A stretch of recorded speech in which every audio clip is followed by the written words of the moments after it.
ഉത്തർപ്രദേശിൽ പശുവിറച്ചി സൂക്ഷിച്ചെന്ന് ആരോപിച്ച 50-കാരനായ മുഹമ്മദ് അഖ്ലാഖിനെ ആൾക്കൂട്ടം കൊലപ്പെടുത്തിയ കേസ് പിൻവലിക്കണമെന്ന് ഹർജി തള്ളി.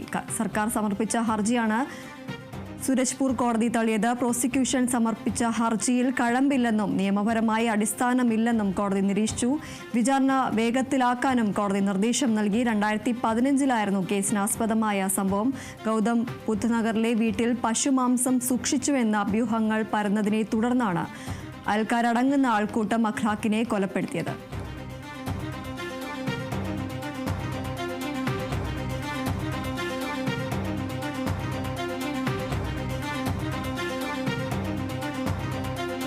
ഉത്തർപ്രദേശിൽ പശുവിറച്ചി സൂക്ഷിച്ചെന്ന് ആരോപിച്ച 50-കാരനായ മുഹമ്മദ് അഖ്ലാഖിനെ ആൾക്കൂട്ടം കൊലപ്പെടുത്തിയ കേസ് പിൻവലിക്കണമെന്ന ഹർജി തള്ളിയിരിക്കുകയാണ്. സർക്കാർ സമർപ്പിച്ച ഹർജിയാണ് സൂരജ്പൂർ കോടതി തള്ളിയത്. പ്രോസിക്യൂഷൻ സമർപ്പിച്ച ഹർജിയിൽ കഴമ്പില്ലെന്നും നിയമപരമായ അടിസ്ഥാനമില്ലെന്നുമാണ് കോടതി നിരീക്ഷിച്ചത്.